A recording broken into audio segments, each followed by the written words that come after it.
میں یہ کہہ سکتا ہوں کہ دو قومی نظریہ خلیج بنگال میں غرق نہیں ہوا.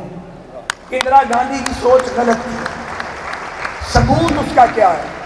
ہر بات کے ساتھ ثبوت ہونا چاہیے. اس کا پہلا ثبوت یہ ہے کہ اگر دو قومی نظریہ غلط ہوتا یا غرق ہو چکا ہوتا تو پھر کشمیریوں کا جذبہ آزادی سرد ہو چکا ہوتا. وہ سرد نہیں ہوا. آج بھی بھارتی جیلیں کشمیری حریت پسندوں اور کشمیری نمائندوں سے اور لیڈر سے اور نوجوانوں سے بھری ہوئی ہیں، اور وہ آج بھی ہم سے بڑے پاکستانی ہیں.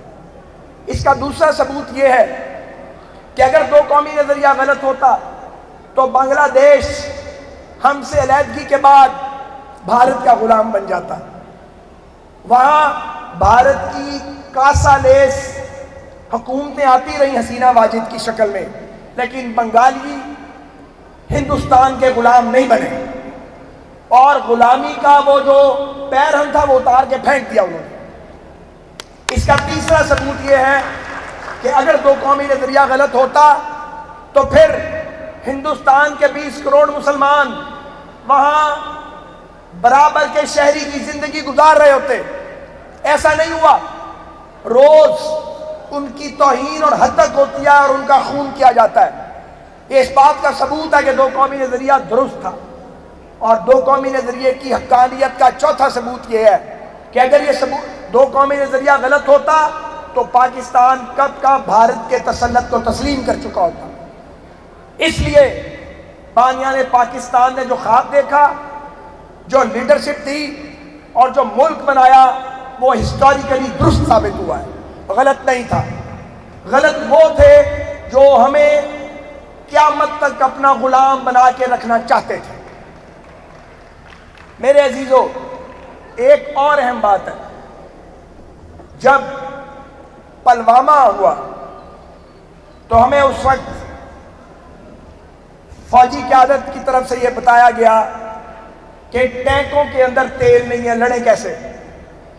قومی اسمبلی میں اس وقت کے وزیر اعظم نے فرمایا، جو ریکارڈ کا حصہ ہے، کیا میں بھارت پر حملہ کر دوں؟ پھر جب آکوپائیڈ کشمیر کو انڈین کانسٹیٹیوشن میں تبدیلی کر کے غیر قانونی طور پہ، غیر آئینی طور پہ، ناانصافی کی بنیاد پہ مقبوضہ کشمیر کا سٹیٹس بدلا گیا، تو بجائے اس کے کہ کشمیریوں کا وکیل صفائی پاکستان اس پہ سٹینڈ لیتا، قوم کو یہ بتایا گیا کہ جمعے والے دن 12 بجے آدھے گھنٹے کے لیے دھوپ میں کھڑے ہو جایا کرو. یہ ایسی باتیں تھیں جو کہ سنجیدہ قیادت ایسی باتیں نہیں کرتی. آپ مجھے بتائیے کیا ہوا؟ وہی پاکستان ہے، وہی فوج ہے، وہی فوج اور وہی پاکستان ہے. لیکن آج فوج کا سربراہ ایک شیر دل قرآن کا حافظ ہے، جس کا ایمان مضبوط ہے، اور اس ایمان کی مضبوطی کی بنیاد پہ بھارت کہتا بہت خطرناک آدمی ہے. اور میں بتانا چاہتا ہوں واقعی بہت خطرناک آدمی ہے. میں بھی انہیں کئی سال سے جانتا ہوں. ایسے خطرناک سے پنگا نہیں لینا. اسی طرح air chief is a great professional. میں نے کبھی تعریف نہیں کی، خاص طور پہ بڑی مشکل سے میرے منہ سے یہ تعریف نکلتی ہے، پہلی بار زندگی میں کر رہا ہوں. لیکن اگر کوئی خوبصورت ہے تو اسے ماننا پڑے گا. تو جو ایئر چیف ہے وہ ایک گریٹ پروفیشنل ہے. اور کچھ جو مجھے انفارمیشن ہے، میں وزیر رہا ہوں اس ملک میں 3-4 بار، کہ پاکستان ایئر فورس الحمدللہ آئی ٹی پہ ان کی بڑی کمانڈ ہے، اور ان کو معلوم تھا افواج پاکستان کو کہ ایک دن یہ امتحان آنا ہے، اور اس امتحان میں ہم نے خود بھی سرخرو ہونا ہے اور پاکستان کو بھی سرخرو کرنا ہے. بہت باتیں کی گئی ہیں میاں نواز شریف کے بارے میں، بہت جھوٹ بولا گیا نواز شریف صاحب کے بارے میں، بہت بڑی کردار کشی کی گئی ہے نواز شریف کی. جب جب میاں نواز شریف نے اصلاح احوال کی کوشش کی ہے، کبھی مخالف جماعتوں نے ان کو ٹارگٹ کیا ہے، کبھی ماشاء اللہ والوں نے ان کو ٹارگٹ کیا ہے، اور کبھی بکاؤ اہل قلم نے ان کو معاف نہیں کیا. لیکن سچ تو یہی ہے کہ تمام تر عالمی دباؤ کے باوجود کتنا پریشر تھا دنیا کا، اللہ کے فضل کے بعد یہ نواز شریف ہی کی قیادت تھی جس میں یہ فیصلہ کیا گیا کہ ہم گھاس کھا لیں گے عالمی پابندیوں کا سامنا کر لیں گے، لیکن ایٹمی طاقت بنانے پہ کوئی کمپرومائز نہیں کریں گے۔ اور آج اگر دشمن آپ سے خوف زدہ ہے، اگر آج عالمی طاقتیں کہتی ہیں نہیں نہیں ایٹمی لڑائی ہو جائے گی، کہہ رہے ہیں نا بھائی صاحب جو آج کل بظاہر ہم سے بڑا پیار کر رہے ہیں کہ جی وہ ایٹمی جنگ ہو جانی تھی، چند گھنٹے پہلے کہہ رہے تھے تسی جانو تو تہاڈا کام جانے، آپس ہی نبڑ لو، ساڈا کی لینا دینا۔ چند گھنٹے بعد لینا دینا بھی تھا، اور پوری رات وہ لوگ سفارتکاری کر رہے تھے۔ کیوں؟ اس لیے کہ الحمدللہ آپ ایٹمی طاقت ہے۔ اس کا کریڈٹ جہاں ایٹمی سائنسدانوں کو جاتا ہے، جہاں فوج پاکستان کی مختلف لیڈرشپس کو جاتا ہے، جہاں ایٹمی پروگرام بھٹو مرحوم سے لے کے میاں نواز شریف تک تمام حکمرانوں کو جاتا ہے، اس میں اب یہ خدا کا نظام ہے کہ وہ جو گھڑی ہوتی ہے جس میں آپ نے فیصلہ کرنا ہوتا ہے، وہ گھڑی کس کے مقدر میں آتی ہے؟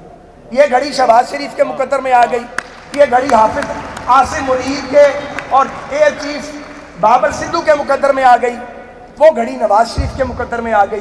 اس پہ انسان کچھ نہیں کر سکتا، اس پہ جلنا نہیں چاہیے، اس پہ تو خوش ہونا چاہیے، اس پہ رش کرنا چاہیے۔ اگر آپ رش کرنا شروع کر دیں تو کبھی کوئی اچھی گھڑی آپ کی قسمت میں بھی آ سکتی ہے۔ میرے عزیزو، مجھے آخر میں یہ کہنا ہے کہ یہ جنگ شروع ہوئی ہے، ختم نہیں ہوئی۔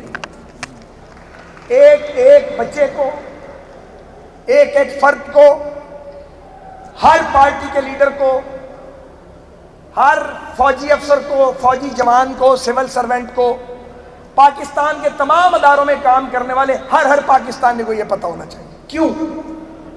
اس لیے کہ جو آپ کی پوشیدہ قوت تھی اس کا اظہار ہو گیا۔ اس اظہار نے بہت ساری قوتوں کو بے چین کر دیا ہوگا، نئے جال بنے جا رہے ہوں گے، اگلے مرحلے کا کھیل شروع ہو چکا ہوگا۔ اللہ نہ کرے دشمن آپ پر اندر سے حملہ ور ہوگا، کیونکہ آپ کے سامنے آنے کی ہمت نہیں ہے کافی عرصے تک، سامنے آنے کی تیاری بھی کی جا رہی ہوگی، لیکن اندر سے آپ کو ہٹ کیا جائے گا۔